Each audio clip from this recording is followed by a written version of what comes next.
Hoy en la madrugada entró en vigor la Ley de Prisión Preventiva Oficiosa, que aprobó el Senado para encerrar a personas de alta peligrosidad que cometan delitos graves. Dice Elizabeth Costello que el peor castigo que concibe Occidente es el cautiverio, que la libertad que tiene el cuerpo para moverse en el espacio es escogido como el punto en el cual la razón puede perjudicar de manera más dolorosa y eficaz al ser del otro. Por eso, la ley de amnistía que también aprobamos en el Senado ha servido para sacar a personas inocentes de la cárcel.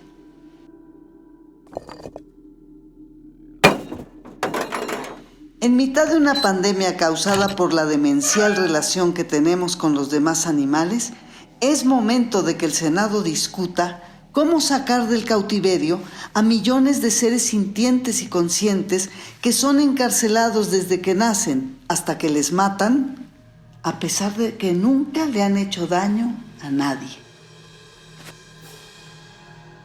Bonjour à tous. Nous remercions Madame la sénatrice Jesúsa Rodríguez pour son invitation à participer à cette journée du Forum pour la reconnaissance des droits des autres animaux. Aujourd'hui, la plupart des systèmes juridiques étatiques considèrent les animaux comme des choses. Or, seules les personnes juridiques peuvent avoir des droits.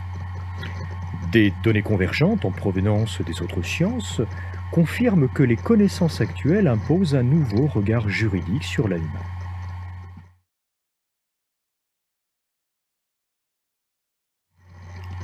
De manière schématique, traditionnellement, tout le vivant était représenté de façon pyramidale, avec l'homme au sommet.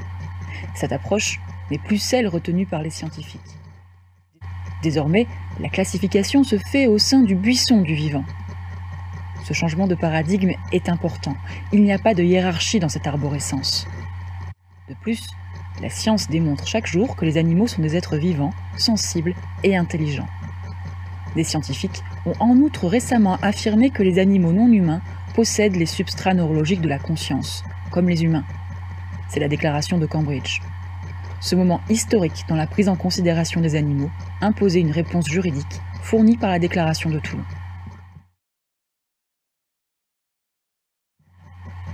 La déclaration de Toulon a pour objectif de marquer les esprits sur le fait que l'animal n'est pas une chose et qu'il est possible, en droit, de considérer l'animal comme une personne, et plus précisément comme une personne physique, non humaine.